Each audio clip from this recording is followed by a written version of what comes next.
He's lying in bed, lights off, phone in his hand, a name he keeps scrolling back to. He opens your chat, closes it, opens it again, types a message, deletes it, rewrites it, checks when you were last online. He watches your story and zooms in on your face, trying to read your expression. He tells himself he's chill, but his brain is already hooked. And the wild part, he's not even sure when it happened, but you know when it happens. It's that shift where suddenly he is the one wondering what you're doing tonight. He is the one replaying the last thing you said. He is the one thinking, what is about this woman that I just can't shake?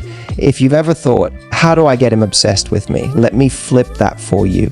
It's not about chasing. It's not about playing dumb games. It's about understanding the exact moments a man emotionally surrenders to you, often before he's even aware of it himself, because there's a point where attraction turns into attachment, where curiosity turns into craving. And when he starts doing very specific things, small, almost invisible behaviors, you don't need to ask, does he like me anymore? You already have him. The only question left is, are you going to use that power carelessly or consciously? In this video, I'm going to walk you into the male mind and show you the psychology behind obsession in a healthy, magnetic way, not toxic, not manipulative, just you stepping fully into your feminine power in a way that makes him choose you over and over again.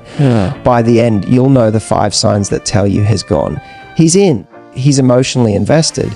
And I'm going to give you subtle shifts, little things you can say and do that make him nervous to lose you, excited to see you, and quietly addicted to the way he feels when he's around you. So if there's a man you can't get out of your head right now, stay exactly where you are.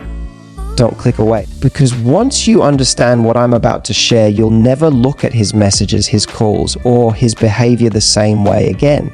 Let's start with the first sign that he's already more hooked than he's letting on. Let's go deeper into that first sign when he starts fast reorganizing his life around you. Because this is one of the sexiest, clearest indicators that you already have a powerful place in his mind, and most women either miss it or they kill it by being too available. Think about how a guy behaves in the early days. At first, he fits you in where he can. You get the let's see, the maybe I'll text you later, the we'll figure it out. You're an option, not yet a priority. But then something shifts. Suddenly, he's not asking, what are you doing right now? He's asking, when are you free this week? He stops offering you scraps of time between his plans and starts actually creating time for you.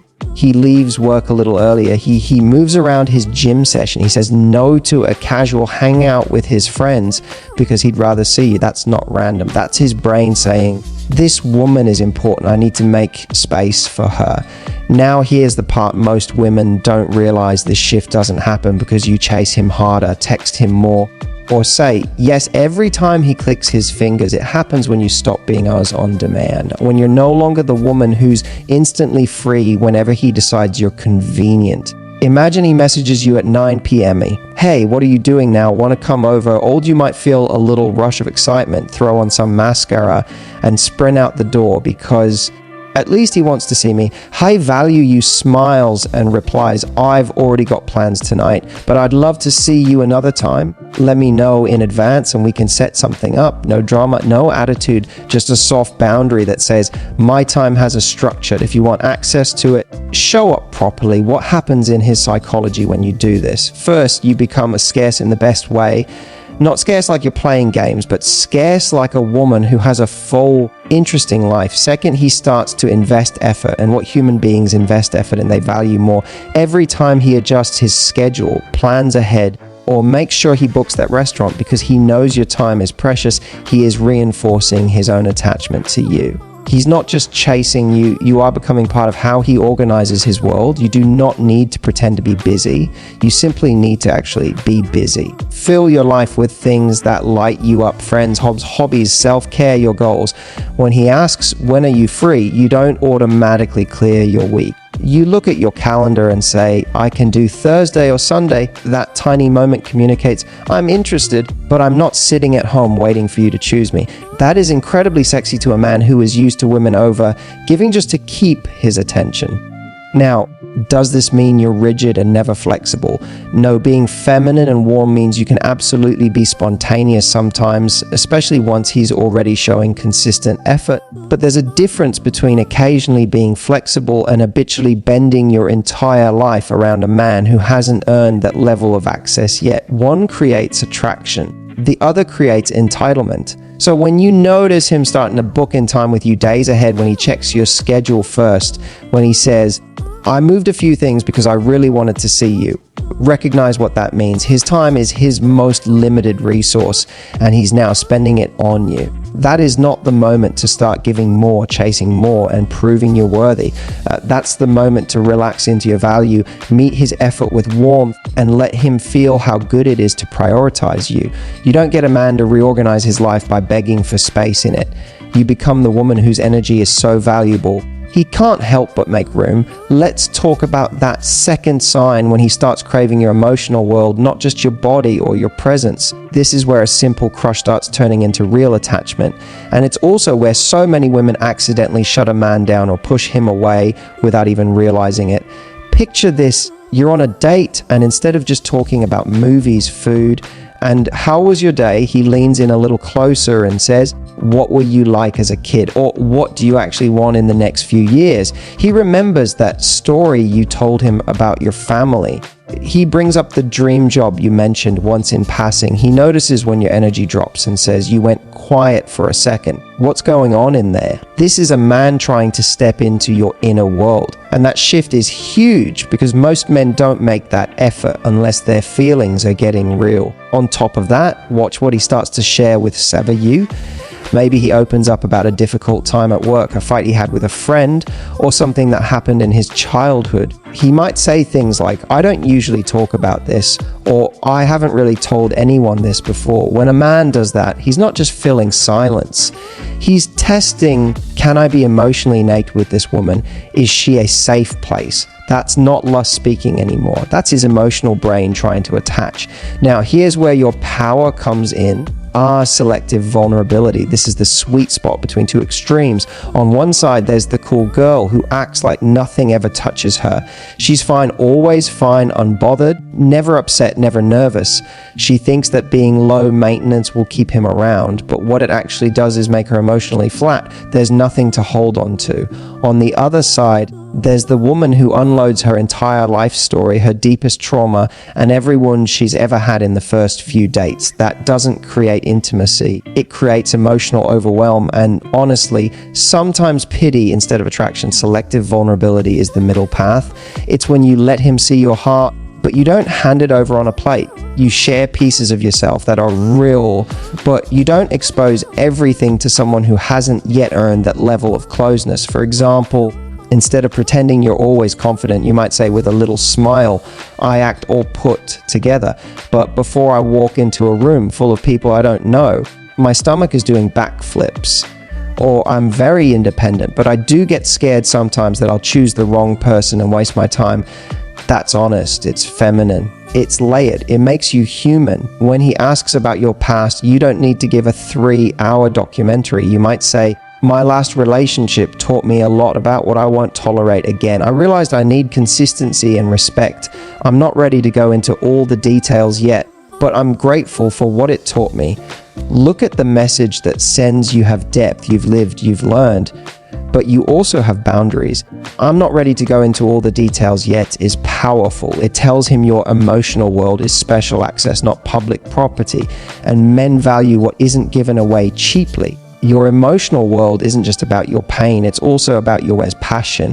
What lights you up? What turns you on about life? What makes you laugh so hard you can't breathe? When you talk with fire in your eyes about that book you love, that place you want to travel, that secret creative side of you, that's you inviting him into your inner universe. And men get addicted to the woman whose inner universe feels rich, alive, and uniquely hers. So when he starts asking deeper questions, when he remembers things you said weeks ago, when he circles back to your feelings and says, how did that make you feel? Recognize what that is. That's him trying to swim in deeper waters with you. In those moments, don't shut down and say, it's fine, whatever. But also don't drown him in everything. Give him honest, small pieces of you. Let him feel like he's gradually earning the right to see more. And when he opens up, don't interrogate, fix, or judge. Just listen. Hold eye contact.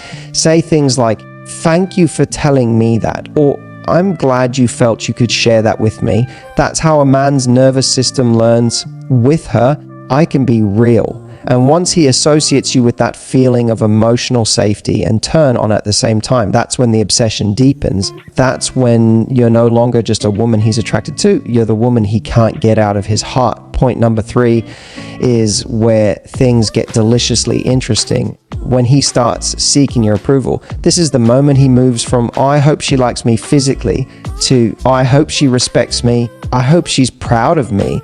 And that's a very different level of attraction. You'll see it when he sends you a photo and says, "Which shirt do you like better?" Or after telling you a story, he asks, "Be honest, do you think I handled that right?" He's not just talking anymore, he's checking in with how you see him. You have to understand how big this is for a man. Most men grow up being taught to act like they don't care what anyone thinks. But the truth, when a man is truly into a woman, her opinion hits differently. Your praise feels like a high. Your disappointment lingers. Your respect or lack of it can make him feel 10 feet tall or suddenly very small. So when he starts seeking your approval, it means you've quietly become a mirror he cares about. He wants to look into you and see a man he can admire too. But here's the twist. He will only seek your approval if, on some level, he believes your approval actually ever means something. That it isn't automatic, that you're not impressed by just any bare minimum effort and a slightly deep conversation. This is where your standards come in, and this is where a lot of women either dilute their power or become harsh and end up pushing him away. There are two extremes. One is the pick-me energy, laughing at everything, agreeing with whatever he says, overlooking bad behavior because you're scared to lose him. You're so afraid of rocking the boat that you become completely non-threatening. He might enjoy the ego boost, but he doesn't deeply respect it. The other extreme is the overly critical woman, where every little mistake becomes an attack. You always do this. What's wrong with you? That doesn't create desire, that creates defense. The sweet spot is being the woman with F-calm, sexy standards. You're not easily impressed, but you're beautifully appreciative when he does show up well. You're not aggressive. You're unafraid to call out what doesn't work for you. Imagine he says he'll call you after work and doesn't. The low standard version of you stays silent or makes a joke or pretends it doesn't matter. The high standard you might say in a warm but direct tone, "Hey, I like it when a man keeps his word." When you say you'll call and then disappear, it makes me feel unimportant. That doesn't really work for me. No shouting, no drama, just truth. When you speak like that, you do two things to his psychology. First, you create tension, the good kind. He realizes he can't be lazy with you. He has to actually show up. Second, you give him a path to win. You didn't just insult him as a person. You pointed out the behavior and you made it clear what you respond to. Men are incredibly attracted to women who make them want to rise, not shrink. Now, watch what he starts to do next. He'll check in more. Was that okay? Did I upset you earlier? You sure you're good with that? That's him trying to align his actions with your standards, because now your respect is a reward he cares about. And this is where you must remember, don't withhold approval out of ego. If he does better, if he steps up, if he corrects himself, reward it. Let your eyes soften. Let your voice get warmer. Say, "I really liked how you handled that," or "That was really attractive, just so you know." Or your approval, given selectively and authentically, becomes addictive, not in a manipulative way, but in a deeply human way. He starts to feel that being around you makes him a better version of himself. With you, he's more intentional, more thoughtful, more mature. And trust me, a man will not risk losing the woman who makes him feel like he's becoming the man he wants to be. So when you notice him dressing a little sharper for you, running things by you, caring what you think of his choices, that's not just politeness, that's his heart saying, "I want to be seen as worthy in her eyes." And the way you hold your standards with softness, with certainty, with a hint of that sexy, "I know what I deserve" energy is exactly what makes him obsessed with winning and keeping your approval. Point number 4 is one most women feel in their gut but don't know how to handle that moment when he starts fighting for connection, not just keeping lazy contact. This is when you stop being a fun distraction and start becoming someone he's afraid to lose. And the way you respond here can either deepen his obsession or quietly kill it. Let's draw the line very clearly. Ask contact is easy. Anybody can send a hey, text, react to your story, drop a meme, or like your photo. That's crumbs. It keeps him in your world without really A, showing up in it. S, connection is different. Connection is when something feels off between you, and instead of ignoring it, he says, can we talk? It's when there's tension and he's not just throwing you a random text to keep you from drifting. He's actively trying to get back to that closeness with you. You'll see it after a disagreement, after a dry patch, or after you've pulled back a little because something didn't feel right. A man who's genuinely invested doesn't just want access to you. He wants good energy with you. He feels that emotional distance and it bothers him.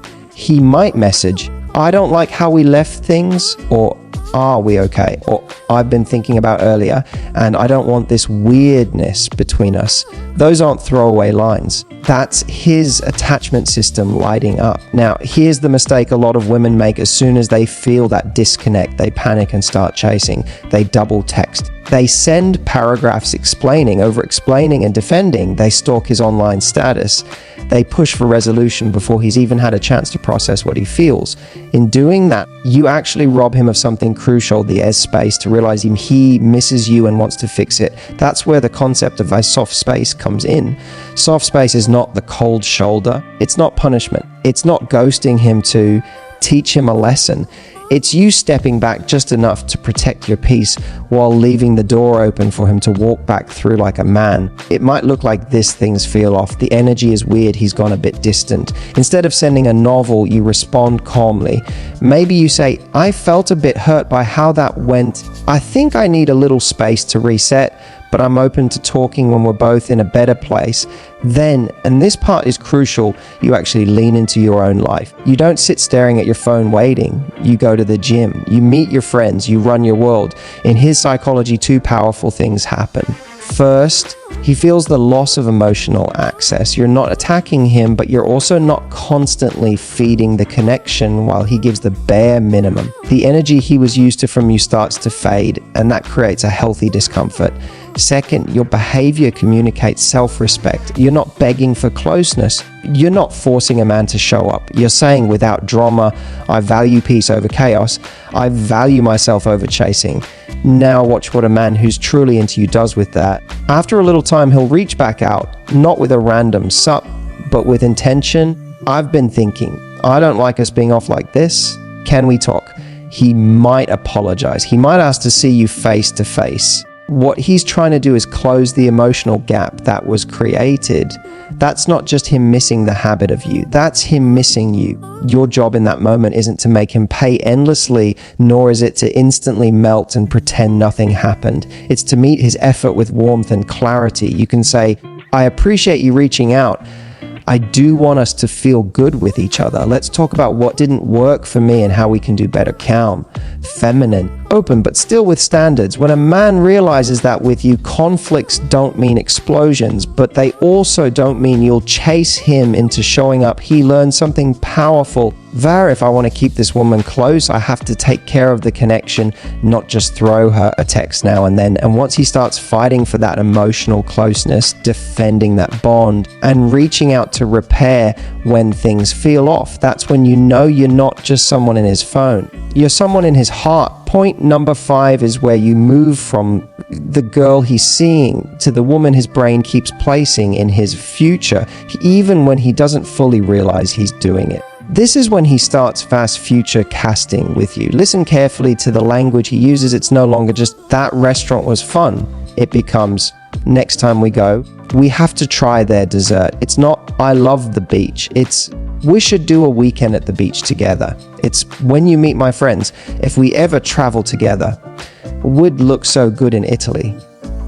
When a man starts unconsciously putting you into his later, it's because the experience he's having with you right now is imprinting on him in a way that feels rare. Most women think the way to get here is to talk more about the relationship Ask, where is this going? Bring up labels, timelines, and pressure. There's a time for clarity, yes, but a SAS obsession doesn't come from pressure. It comes from emotional imprint he future casts with you when the moments you share are so alive, so uniquely you, that his brain can't help but want more of them.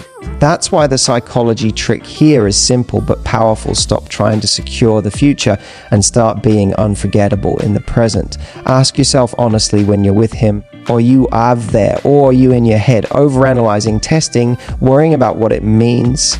An unforgettable woman is present. She laughs with her whole body. She makes eye contact a second longer than usual.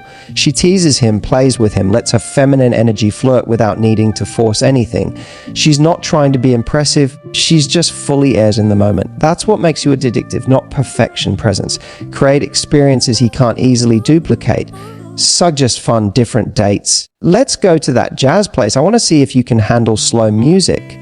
Or we should try that random little food truck street. Worst case, we end up somewhere drinking and making fun of our choices. Shared novelty, adventure, inside jokes. These are the building blocks of future casting. When he's having an unusually good time with you, his brain naturally goes, we should do this again. We should do more.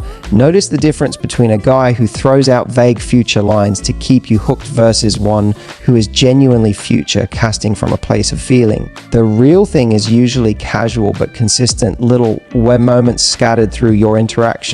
We have to go there. Would kill it at a game night when I cook for you one date. And over time, he'll back that up with action. He actually makes those plans. Book something ahead, introduces you into more parts of his life. Future faking, on the other hand, sounds big but never materializes. That's when you stay grounded in your standards and watch what he does, not just what he says. Now, how do you respond when he does start future casting? You don't grab it and suffocate it. You don't instantly turn it into a heavy conversation. So are we official then? What are we? That snaps the magic. Instead, you lean into it with light feminine playfulness. If he says, we should do a road trip together, you smile and reply, careful, I'll hold you to that. I'm dangerous on a playlist. Or you and me trapped in a car for hours. You sure you can handle me that long? You're acknowledging the future, talk, feeding the connection, but not clamping down on it. At the same time, being unforgettable in the present also means he feels you as a woman with a life outside of him. You bring stories from your world. You talk about your goals, your passions, your ridiculous friend drama with humor and self-awareness. You're not orbiting his life, you have a life. That contrast, he can imagine you in his future, yet he also knows you're perfectly capable of having a full, beautiful future without him. Is intoxicating. It's what makes him want to secure his place in your story. So when a man starts placing you in his tomorrow casual, was shared plans, imagined trips on day, when see it for what it is, his emotions reaching beyond the moment. And remember, you don't get there by dragging him into conversations he's not ready for.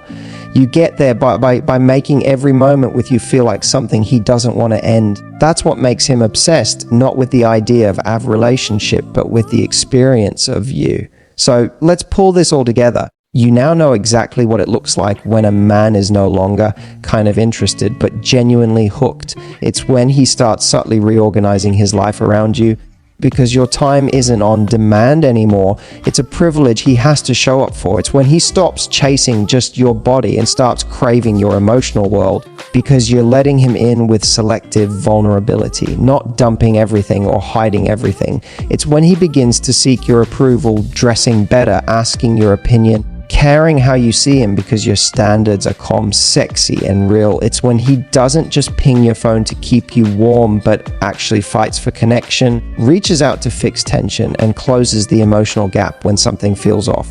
And it's when he can't help but place you in his future, those little we should next time when we're moments, because being with you in the present feels unforgettable. You don't create this version of him by chasing, over-giving, or playing someone you're not. You create it by living like the prize, by having a full life, soft boundaries, and a feminine energy that invites but never begs. If this spoke to you, don't just nod and move on.